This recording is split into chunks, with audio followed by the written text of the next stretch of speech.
luasan karhutla di Kabupaten Muaro Jambi mencapai 273,75 hektar.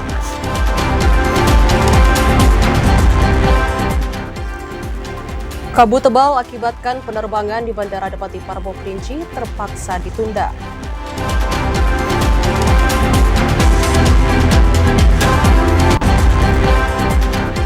Tim penyidik pidana khusus Kejati Jambi tahan komisaris PT PAL terkait korupsi kredit BNI.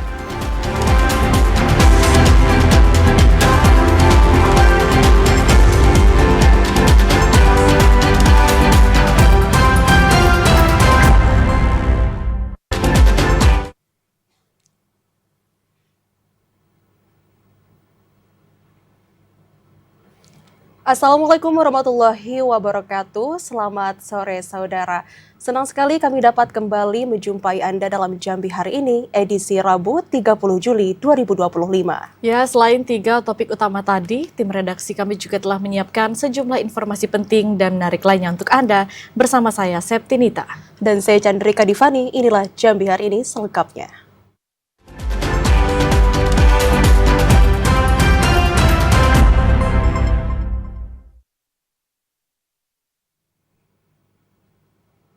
Mengawali Jambi hari ini, saudara, karhutla yang terjadi di Kabupaten Muaro Jambi menghanguskan 273,75 hektar lahan. Karhutla terluas terjadi di Desa Gambut Jaya, Kecamatan Sungai Gelam. Musim kemarau yang terjadi sejak 2 bulan terakhir menjadi penyebab terjadinya karhutla di Kabupaten Muaro Jambi. Berdasarkan data BPBD Muaro Jambi, luasan karhutla yang terjadi dalam 2 bulan terakhir mencapai 273,75 hektar. Karhutla terluas terjadi di Desa Gambut Jaya, Kecamatan Sungai Gelam yang mencapai 270 hektar. Tak hanya di Desa Gambut Jaya, karhutla juga terjadi di Desa Talangduku, Suko Awin Jaya, Pematang Gajah, dan Desa Baku dengan luasan karhutla masing-masing mencapai 2 dan 1 hektar. PLT Kalaksa BPBD Muaro Jambi alias mengatakan, titik api tidak hanya muncul pada siang hari, namun juga terjadi pada malam hari. Tim Satgas Gabungan Karhutla terus melakukan upaya pemadaman, baik jalur darat maupun udara dengan menggunakan helikopter waterbombing. Warga masyarakat Muaro Jambi berulang kami sampaikan bahwa mohon sekali untuk kiranya tidak membuka lahan dengan cara membakar begitu. Nah, seperti kita ketahui bersama, ketika ada potensi seperti ini, dampaknya bukan hanya dari sisi kesehatan, sisi ekonomi juga, sosial, dan semuanya berdampak begitu. Alias menambahkan, untuk mengantisipasi api agar tidak meluas, tim Satgas Gabungan Karhutla mendirikan posko darurat di lokasi lahan yang terbakar. Azam Afnan, TVRI Jambi melaporkan. Saudara, kebakaran hutan dan lahan di Kabupaten Batanghari kian meluas. Berdasarkan data terbaru BPBD Batanghari, saat ini luas lahan terbakar mencapai 60 hektar. Kasus karhutla hampir setiap hari ditemukan di Kabupaten Batanghari. Meski langkah dan upaya pencegahan telah dilakukan, namun belum mampu meminimalisir jumlah karhutla. Berdasarkan data terbaru BPBD Batanghari, 26 titik api ditemukan di 8 kecamatan dengan luas lahan terbakar mencapai 60 hektar lebih. Pelaksana tugas Kepala Pelaksana BPBD Batanghari, Solihin, mengatakan, titik api terbanyak berada di wilayah Kecamatan Muara Bulian dengan jumlah 10 titik. Mayoritas lahan terbakar merupakan kawasan hutan yang diduga adanya unsur kesengajaan maupun kelalaian dari oknum tidak bertanggung jawab. Untuk kendala di lapangan tentu karena akses sumber air memang yang jauh dari lokasi, kemudian juga akses menuju ke lokasi juga itu merupakan kendala. Solihin menambahkan, selama upaya penanganan karhutla, pihaknya masih seringkali dihadapi berbagai kendala, mulai dari akses yang sulit dijangkau dan minimnya sumber air. Ade Juniawan, TVRI Jambi melaporkan. Staf khusus Menteri Kehutanan Bidang Penegakan Hukum Kehutanan mengunjungi lokasi kebakaran lahan gambut di Desa Gambut Jaya, Kabupaten Muaro Jambi. Peninjauan itu dilakukan untuk memastikan proses pemadaman api di lokasi kebakaran. 9 hari pasca insiden kebakaran lahan di Desa Gambut Jaya, Kabupaten Muaro Jambi, tim Satgas Karhutla Provinsi Jambi akhirnya berhasil memadamkan api yang melalap lahan gambut seluas 275 hektar lebih. Proses pemadaman berhasil dilakukan setelah ratusan personil gabungan dan masyarakat peduli api dikerahkan ke lokasi kebakaran. Kondisi lahan gambut yang mudah terbakar membuat api cepat meluas dan sulit dikendalikan. Staf khusus Menteri Kehutanan Bidang Penegakan Hukum Kehutanan Irjen Pol K. Rahmadi mengatakan, pasca api berhasil dipadamkan, petugas akan kembali mengupayakan pendinginan selama 2 hingga 3 hari ke depan. Jadi kami sudah sampai di tempat lokasi lahan kebakaran di Sungai Desa Gambut Gelam, Sungai Gelam. Lokasi ini sudah terjadi hari ke-10. Alhamdulillah bahwa tim yang sudah diturunkan gabungan berkolaborasi baik dan sudah didukung dengan peralatan waterbombing juga sudah diturunkan. Hari ini kita memantau bahwa penurunan terhadap asap ya, karena titik apinya sudah tidak kelihatan. Ini gambut berarti ada di bawah, tetapi masih ada muncul beberapa titik asap. Irjen Pol K. Rahmadi mengajak masyarakat untuk tidak membuka lahan dengan cara dibakar. Selain berdampak buruk terhadap lingkungan, Karhutla juga dapat membahayakan kesehatan masyarakat. Asyhar, TVRI Jambi melaporkan. Saudara Gubernur Al-Haris minta Bupati dan Wali Kota berkomitmen dalam mengantisipasi Karhutla. Sinergitas lintas sektoral harus dilakukan untuk melakukan pencegahan Karhutla sejak dini. Kebakaran hutan dan lahan saat ini mulai terjadi di sejumlah daerah dalam wilayah Provinsi Jambi. Untuk mengantisipasi meluasnya Karhutla, Gubernur Al-Haris minta Bupati dan Wali Kota berkomitmen untuk melakukan antisipasi. Al-Haris mengatakan, penanganan Karhutla harus dilakukan secara masif dan terstruktur. Dalam pencegahan Karhutla, komitmen kepala daerah di kabupaten kota sangat penting. Saat ini luasan Karhutla di Provinsi Jambi mencapai 400 hektar lebih. Dari jumlah tersebut, 270 hektar diantaranya merupakan lahan gambut yang berada di Desa Gambut Jaya, Sungai Gelam, Kabupaten Muaro Jambi. Personil gabungan dari BPBD, Manggala Agni, TNI Polri masih berjibaku melakukan pemadaman dan pendinginan di lahan yang terbakar.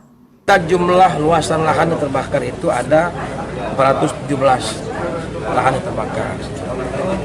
270-nya itu di lahan gambut di Desa Gambut Jaya, Sungai Gelam. Ya.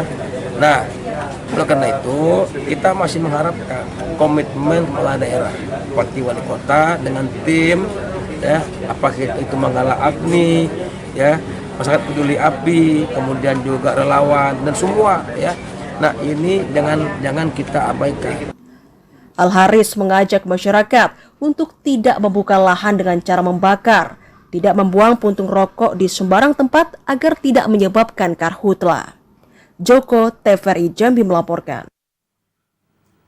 Kabut tebal yang menyelimuti Bandara Depati Parbo Kerinci mengakibatkan pesawat Susi Air gagal mendarat. Penumpang terpaksa menunggu hingga cuaca kembali normal dan memungkinkan untuk terbang. Pesawat Susi Air yang melayani rute penerbangan dari kota Jambi menuju Kerinci terpaksa gagal melakukan pendaratan di Bandara Depati Parbo. Kondisi itu disebabkan kabut tebal yang menyelimuti kawasan Bandara Depati Parbo.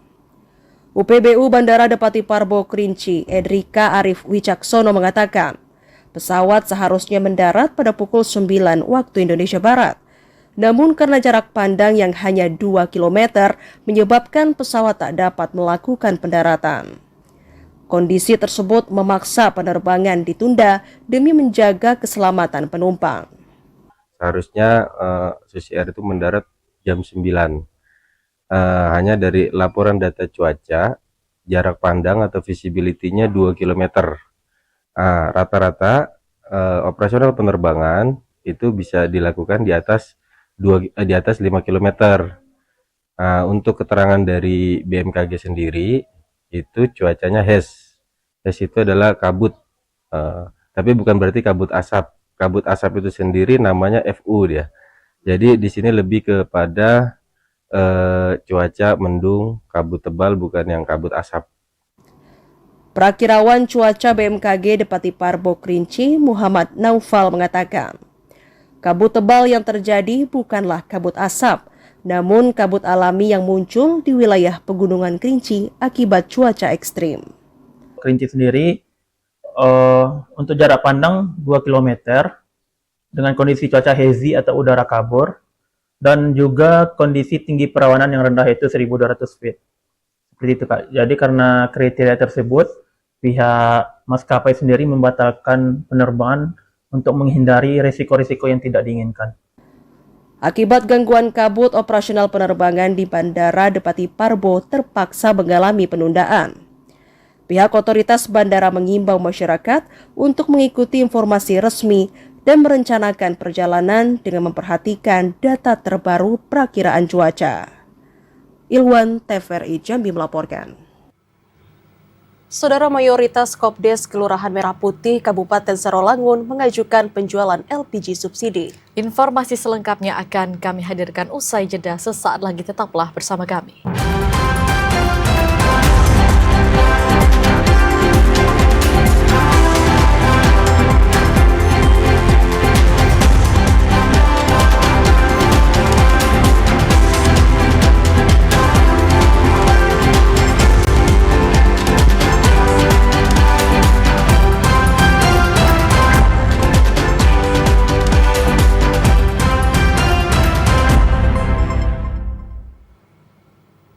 Saudara, Anda masih di Jambi hari ini. Program cek kesehatan gratis JKG siswa di Kabupaten Tanjung Jabung Timur mulai berlangsung. Berbagai screening didapatkan siswa dalam pengecekan kesehatan. Setelah siswa di sekolah rakyat, program cek kesehatan gratis siswa di sekolah umum mulai dilakukan di Tanjung Jabung Timur. Program ini menjadi bagian dari strategi nasional untuk memperkuat deteksi dini masalah kesehatan anak usia sekolah, sekaligus membangun kebiasaan hidup sehat sejak dini. Kepala Puskesmas Simpang Pandan, Kecamatan Geragai, Sumarni mengatakan, program CKG ini nantinya akan dilangsungkan ke seluruh sekolah. Program CKG siswa diperuntukkan untuk siswa yang berusia 7 hingga 17 tahun. Pemeriksaan dilakukan langsung di sekolah oleh tenaga medis terlatih dari Puskesmas Simpang Pandan, tanpa biaya dan tanpa mengganggu proses belajar mengajar. Jenis pemeriksaan disesuaikan dengan jenjang pendidikan yang mencakup status gizi, penglihatan, pendengaran, kesehatan gigi, tuberkulosis, reproduksi, hingga screening anemia dan diabetes. Hasil cek kesehatan gratis siswa ini akan diunggah ke aplikasi Satu Sehat Mobile atau dikirim melalui WhatsApp resmi Kemenkes. Orang tua dapat memantau hasilnya dalam bentuk rapor kesehatan digital. Untuk cek EKG ini kita untuk seluruh sekolahan Kecamatan Geragai. Yang pertamanya kita SD dulu untuk pemeriksaan, yaitu kita program cek EKG di sekolah itu mengikuti pengukuran tinggi badan, berat badan, telinga, mata. Pemeriksaan kesehatan untuk siswa ini diharapkan mampu mendeteksi dini masalah kesehatan dan meningkatkan kualitas hidup siswa. Nantinya, jika ada siswa yang kesehatannya terganggu, maka akan disampaikan ke pihak sekolah dan orang tua siswa. Kliva Patria, TVRI Jambi melaporkan. Sementara itu, mayoritas Kopdes Kelurahan Merah Putih di Kabupaten Sarolangun mengajukan untuk membuka usaha pangan dan penjualan LPG bersubsidi. Belum meratanya distribusi dan tingginya harga di tingkat pengecer menjadi salah satu kendala pengurus Kopdes Kelurahan Merah Putih. Kopdes Kelurahan Merah Putih dapat menjual bahan pangan dan LPG bersubsidi dalam mengembangkan usahanya. Sekretaris Dinas Perindakop dan UMKM Kabupaten Sarolangun, Imron, mengatakan, Kopdes Kelurahan Merah Putih memberikan berbagai manfaat bagi masyarakat, khususnya yang berkaitan dengan masalah ekonomi dan sosial. Sesuai fungsinya, Kopdes Kelurahan Merah Putih berfungsi sebagai wadah untuk meningkatkan kesejahteraan anggota dan masyarakat desa secara keseluruhan.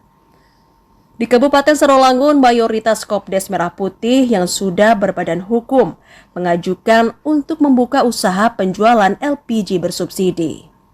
Masih belum meratanya distribusi dan tingginya harga di tingkat pengecer menjadi salah satu alasan pengurus Kopdes Kelurahan Merah Putih untuk menjual LPG bersubsidi. Barang-barang sembako subsidi seperti gas, kemudian ada beras subsidi, atau minyak goreng subsidi. Itu nanti penyalurannya itu melalui koperasi-koperasi Merah Putih. Tujuannya apa? Supaya tidak ada perbedaan harga atau pengecer-pengecer nakal yang sering kita temukan di desa, apalagi gas. Kopdes Kelurahan Merah Putih ditantang untuk berinovasi di berbagai unit usaha, seperti gerai sembako, agen LPG, dan pupuk bersubsidi, hingga klinik dan apotek desa. Edi Kusnadi, TVRI Jambi melaporkan. 113 koperasi unit desa KUD di Kabupaten Bungo tidak aktif. Ratusan koperasi yang tidak aktif tersebut akan dievaluasi dan direvitalisasi. Berdasarkan data Dinas Perindakop dan UMKM Bungo, jumlah koperasi unit desa KUD di Kabupaten Bungo mencapai 305 koperasi. Dari jumlah tersebut, 113 KUD diantaranya dinyatakan tidak aktif. Kepala Dinas Perindakop dan UMKM Kabupaten Bungo, Zukrianto, mengatakan pihaknya akan melakukan evaluasi dan revitalisasi koperasi yang tak aktif. Ratusan koperasi yang tidak aktif tersebut disebabkan berbagai kendala, seperti minimnya partisipasi anggota, kekurangan modal, hingga persaingan dengan lembaga keuangan lainnya. Perlu kami informasikan bahwa koperasi yang ada di Kabupaten Bungo ini itu berjumlah 305 koperasi. Namun dari 305 koperasi ini aktif itu 192 koperasi. Ratusan koperasi yang tak aktif tersebut terdapat di sejumlah kecamatan, di antaranya Kecamatan Rimbo Tengah dan Pasar Muara Bungo. Selain akan melakukan pembinaan, Disperindakop dan UMKM Bungo juga akan melakukan pendampingan dan pelatihan kepada pengurus agar koperasi yang tak aktif dapat kembali beroperasi. Mukhriandi, TVRI Jambi melaporkan. Sementara itu, Pemprov Jambi terus mendorong percepatan hilirisasi komoditas unggulan dalam menunjang pertumbuhan ekonomi. Hal tersebut dituangkan dalam RPJMD Provinsi Jambi tahun 2025-2029 yang masih dibahas oleh tenaga ahli gubernur. Seluruh tenaga ahli Gubernur Jambi melakukan rapat diskusi rancangan akhir rencana pembangunan jangka menengah RPJMD Provinsi Jambi tahun 2025-2029. Diskusi ini digelar di Aula Bapeda Provinsi Jambi pada Rabu pagi tadi. Diskusi ini menjadi salah satu upaya pemerintah Provinsi Jambi dalam mendorong percepatan realisasi program-program prioritas Gubernur Jambi. Salah satunya, hilirisasi komoditas unggulan dalam menunjang pertumbuhan ekonomi masyarakat Jambi. Kepala Bapeda Provinsi Jambi Agus Sunaryo mengatakan, untuk percepatan hilirisasi komoditas unggulan tersebut tidak hanya persoalan infrastruktur jalan, namun juga irigasi dan listrik. Diharapkan seluruh visi misi dan program prioritas tersebut dapat terwujud secara berkelanjutan hingga tahun 2029 mendatang. Tenaga ahli gubernur kita merupakan kegiatan rutin Rabuan yang hari ini temanya adalah penyediaan infrastruktur untuk mendukung hilirisasi komoditas di Provinsi Jambi. Artinya ada beberapa komoditas unggulan. Dan infrastruktur ini tentu kaitannya dengan apa saja, mungkin dari Dinas PU, dari Dinas SDM, kaitannya dengan listrik, mungkin juga jalan, mungkin juga dengan air, itu menjadi hal-hal penting kaitannya dengan mendukung dari komoditas-komoditas unggulan di Provinsi Jambi nanti. Diskusi dengan semua pihak dan sinergitas menjadi dasar tujuan 5 tahun pembangunan ke depan, sehingga persoalan-persoalan daerah, khususnya angka kemiskinan, dapat diselesaikan dengan baik. Joko, TVRI Jambi, melaporkan. Bunda PAUD Batanghari mendukung pelaksanaan makan bergizi gratis. Informasi selengkapnya akan kami hadirkan usai jeda, tetaplah di Jambi hari ini.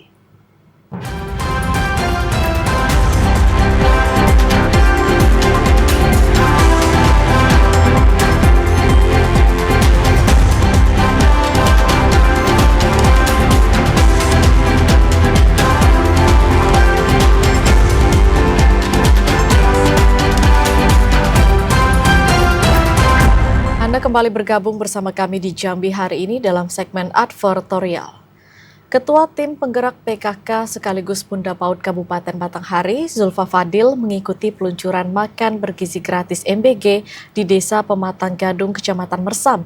Zulfa Fadil berharap program ini berjalan efektif untuk menciptakan generasi yang sehat dan cerdas. Peluncuran program makan bergizi gratis MBG di Kabupaten Batanghari secara bertahap mulai bergulir. Kali ini, program yang diinisiasi Presiden Prabowo Subianto ini dilaksanakan di Satuan Pendidikan Anak Usia Dini PAUD. 123 murid PAUD yang berada di Desa Pematang Gadung, Kecamatan Mersam sangat senang menerima varian menu MBG. Dalam peluncuran program MBG itu, Ketua Tim Penggerak PKK sekaligus Bunda PAUD Batanghari turut hadir serta mengecek langsung kualitas makanan yang diberikan kepada murid PAUD. Zulfa Fadil sangat mendukung bergulirnya program MBG. Zulfa Fadil meyakini pemerintah Kabupaten Batanghari juga memiliki visi yang sama dalam mewujudkan semangat Astacita Presiden Republik Indonesia. Zulfa Fadil menambahkan program MBG akan dapat melahirkan generasi muda yang sehat dan cerdas, selaras dengan program 7 kebiasaan anak hebat dari Kementerian Pendidikan Dasar dan Menengah. Ade Juniawan, TVRI Jambi, melaporkan. Saudara, pemerintah pusat akan tindak tegas distributor yang menjual pupuk subsidi di atas harga eceran tertinggi. Informasinya akan kami hadirkan usai jeda sesaat lagi.